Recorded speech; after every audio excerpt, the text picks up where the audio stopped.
श्री विश्वामित्र जी महाराज,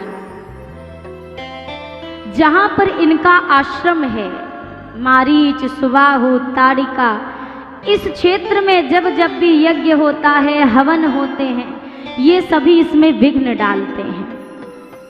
विश्वामित्र जी ने विचार किया, सुना है भगवान का धरती पर अवतार हो चुका है, अब चलता हूं, भगवान को लेके आऊंगा, वही मुझ पर कृपा करेंगे। विश्वामित्र जी चले हैं, मार्ग में सोचते जा रहे हैं, इस बहाने जाऊंगा आंसू बहाने के लिए, प्रभु की दी हुई जिंदगी में प्रभु को लाने के लिए, जाकर कहूंगा आपने वन में मुझे, घर में मुझे बुलवा लिया, किंतु मैं आया तुम्हें वन में बुलाने के लिए। विश्वामित्र जी मन में विचार कर रहे।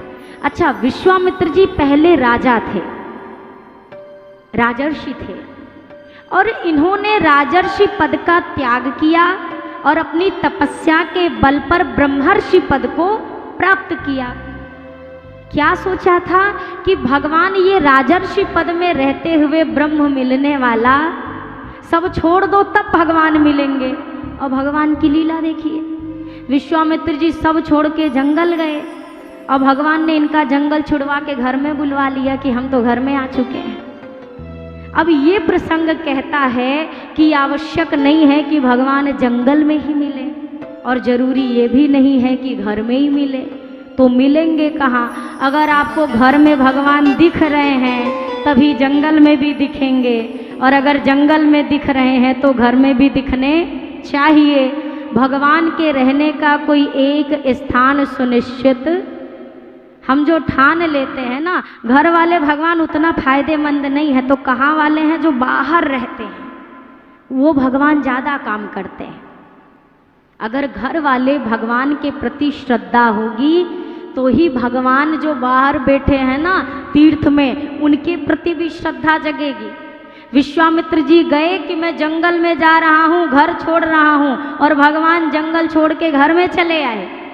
विश्वामित्र जी ने सोचा, भगवान आपने मेरा जंगल छुड़वाया है ना, तो मैं भी आपका घर छुड़वा दूंगा, और अगर आपने मेरा वन बसा दिया तो वादा करता हूँ मैं आपका घर बसा दूंगा।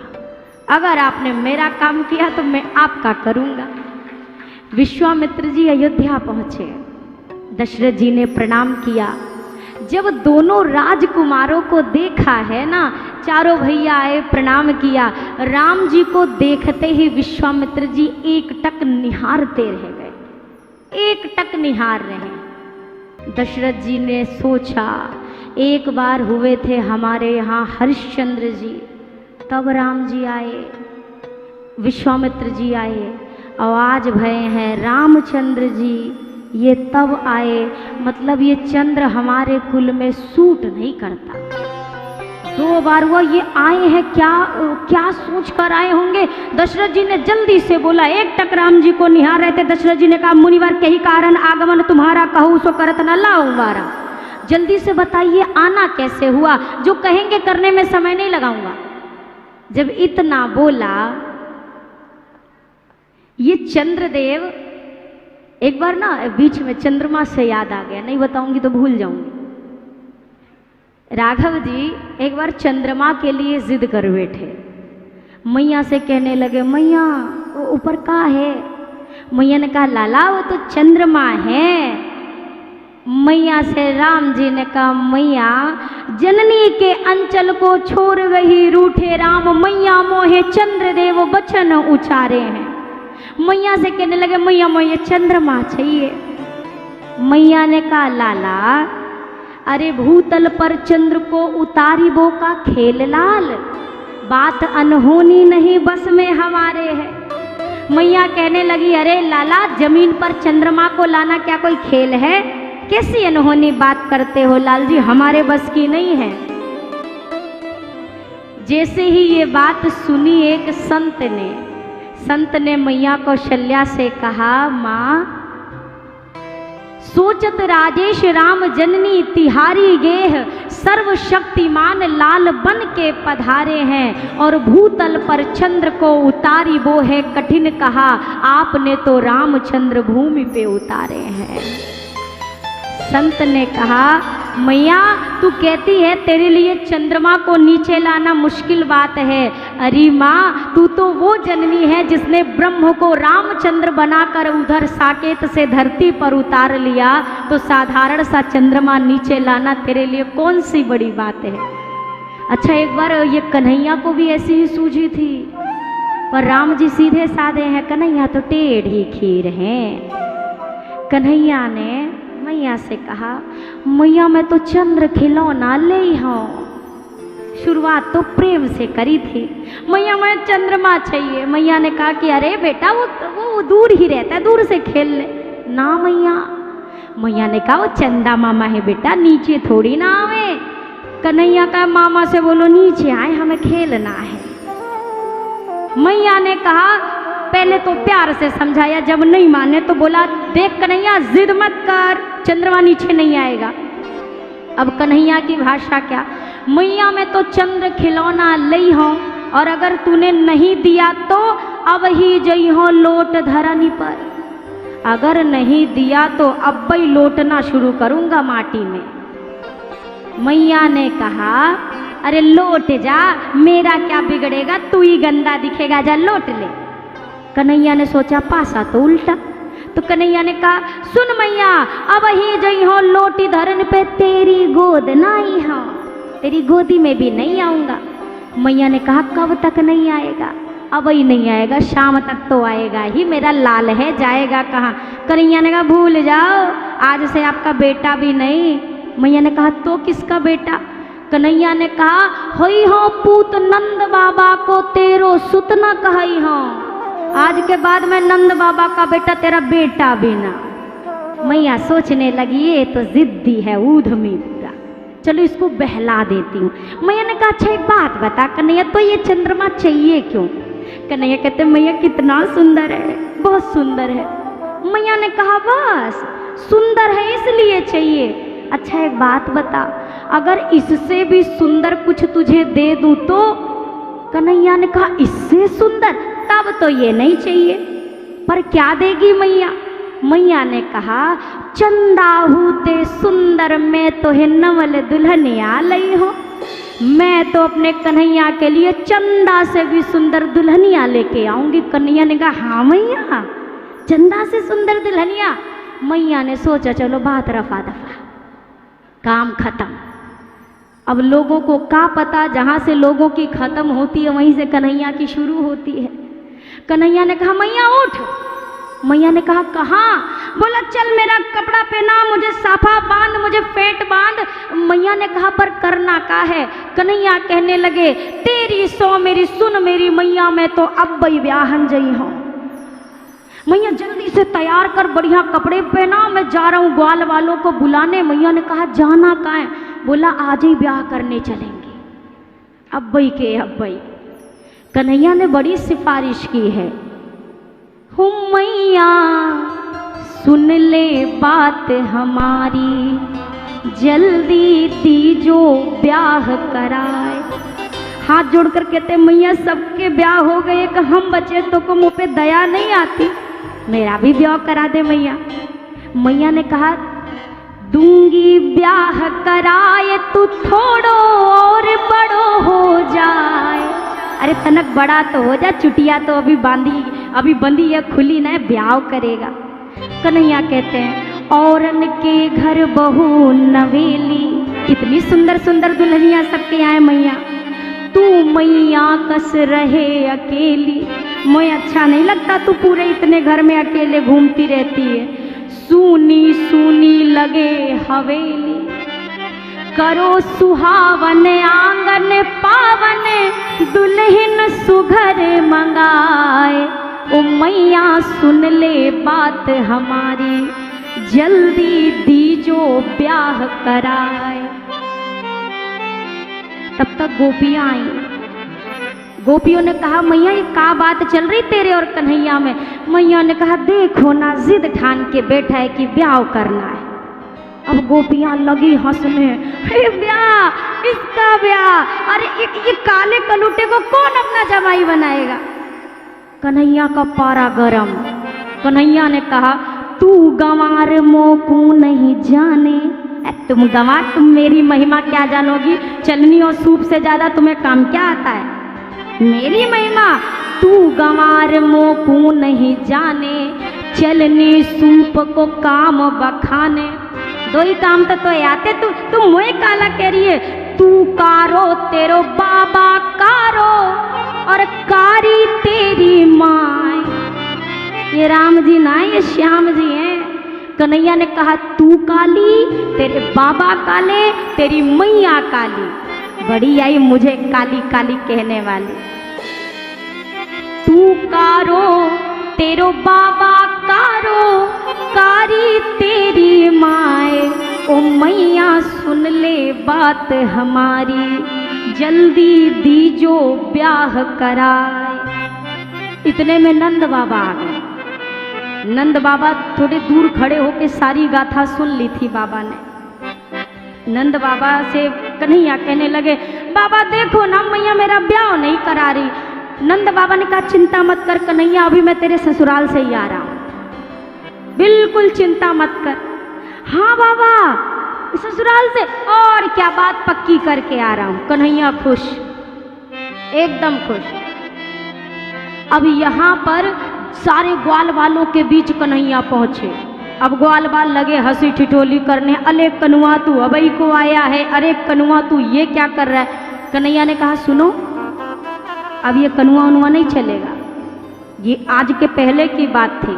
आज तक हम इसलिए सुनते थे कि आज तक अब हमारा कोई दूसरा ठिकाना नहीं था, पर अब हमारी व्यवस्था हो गई है। कहाँ व्यवस्था हो गई है? कन्हैया कहते हैं, आज के बाद अगर मैं चिढ़ाया तो सीधा ससुराल में जाके बस जाऊंगा, तुमसे मिलने भी नहीं आऊंगा। ये कन्हैया है। और राम जी के विवाह की व्यवस्था लेके तो विश्वामित्र जी आए। विश्वामित्र जी ने दशरथ जी से कहा, राजन, जहाँ मैं रहता हूँ मारीच सुबाहु ताड़िका कष्ट देते हैं, जरा अपने ज्येष्ठ पुत्र के साथ छोटे पुत्र को साथ में भेजें, ये मेरे साथ चलकर मेरे यज्ञ को सफल करेंगे। दशरथ जी ने कहा, मुनिवर, अगर निशाचरों की बात है, चलिए मैं आपके साथ चलता हूँ, अभी उनका संहार करता हूँ। विश्वामित्र जी ने कहा, राजन, आज मुझे मारने वाला नहीं चाहिए, मुझे तारने वाला चाहिए। विश्वामित्र जी ने कहा, हमारे यहाँ तारने वाला कौन है? बोला, आपके जो ज्येष्ठ पुत्र हैं राम जी, वो मारने वाले भी हैं और तारने वाले भी हैं, उनको भेजिए। सुनते ही श्री दशरथ जी महाराज ने कहा,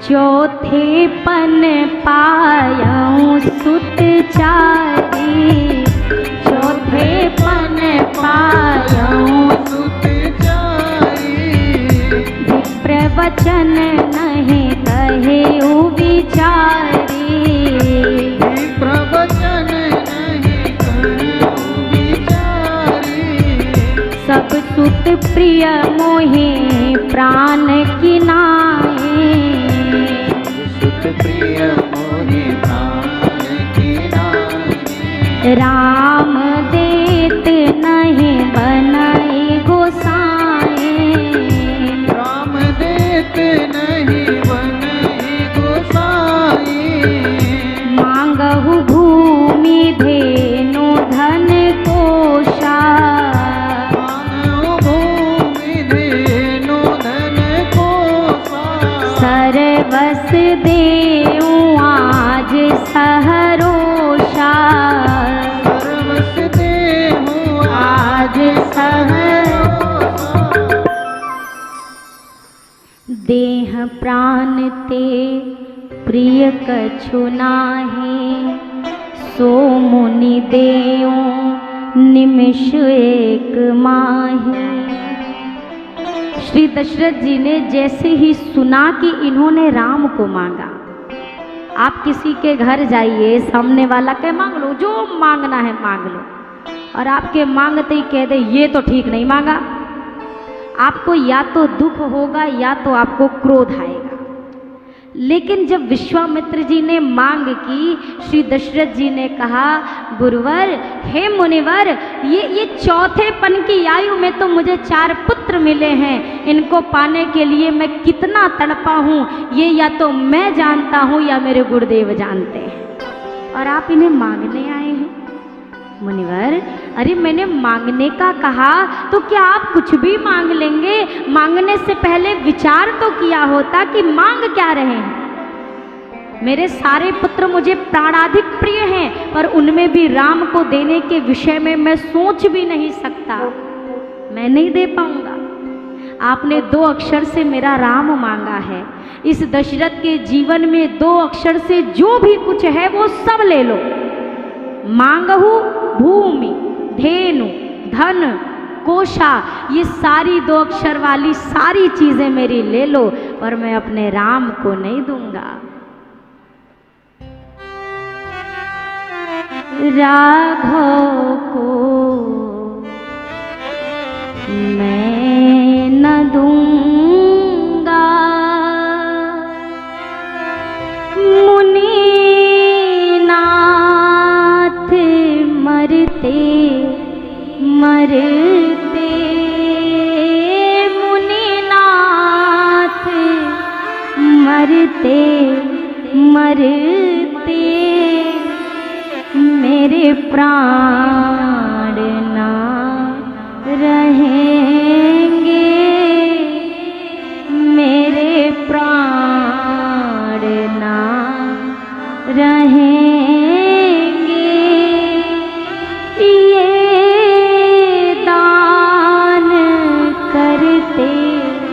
करते ये दान करते करते, राघव को मैं न दूंगा, मैं नहीं दूंगा, साफ मना कर दिया। पर श्री विश्वामित्र जी को क्रोध नहीं आया। क्यों नहीं आया? विश्वामित्र जी ने अपने मन में कहा, दशरथ जी, अब मैं समझा कि राम जी हमारे जंगल को छोड़कर आपके महल में क्यों चले आए। अब समझ में आया, जिसको राम अपने प्राणों से भी अधिक प्रिय हो, जो प्राणों का मोह छोड़ दे, अपने राम के लिए जो प्राण को एक निमिष में देने को तैयार हो जाए, उससे अत्यधिक प्रेम संसार में राम को और कौन करेगा। और जहाँ इतना प्रेम मिले वहाँ राम नहीं आएंगे तो कहाँ आएंगे। लेकिन अब विश्वामित्र जी ने क्रोध का थोड़ा सा अभिनय किया और दशरथ जी से कहते हैं, क्या कहते हैं, नहीं देंगे, नहीं देंगे। विश्वामित्र जी ने वशिष्ठ जी से कहा, आंख के इशारे से निवेदन किया, आप ही अपने चेला को समझाओ ना कि दे दे। वशिष्ठ जी ने कहा, दशरथ जी एक बात बताइए, जब पुत्र नहीं था तो क्या किया? बोला, गुरुजी आपके यहाँ आया। बोला, फिर क्या हुआ? बोला, जब आया तो आपने पुत्र कामेष्टि यज्ञ किया और यज्ञ भगवान की कृपा से मुझे पुत्र मिले। वशिष्ठ जी ने कहा, कितने? बोला, 4। बोला, आप कितने पुत्र की कामना लेकर आए थे? बोला, 1। वशिष्ठ जी ने कहा, हे दशरथ जी, जिन यज्ञ भगवान ने कृपा करके आपको 1 के बदले 4 पुत्र दिए, आज अगर उन्हीं यज्ञ पर संकट आया है तो 4 में से क्या 2 बेटे नहीं भेज सकते हो? क्या 2 नहीं दे सकते? दशरथ जी ने हाथ जोड़कर कहा, महाराज हमने मना कब किया कि नहीं देंगे? विश्वामित्र जी ने कहा, अभी ही तो बोला नहीं देंगे। दशरथ जी ने कहा, ना ना ना ना, मैंने ये नहीं कहा कि नहीं दूंगा, मैंने बोला कि देते बन नहीं रहा है। मैंने मना कहाँ किया? राम देते नहीं बनई गोसाई, देते बन नहीं रहा है। दशरथ जी से कहा, दोनों एक ही तो बात है। दशरथ जी ने कहा, ना ना गुरुदेव, 2 बात है। अगर मैं देने से मना करता तो मेरी गलती थी, पर देते बन नहीं रहा है, ये मेरी मजबूरी है कि मैं नहीं दे पा रहा। क्यों नहीं दे पा रहे? दशरथ जी ने कहा, ये अगर इकलौते हमारे भर होते ना तो दे देता, पर ये मेरे अलावा बहुतों के बहुत कुछ हैं और सबका इन पर अधिकार है।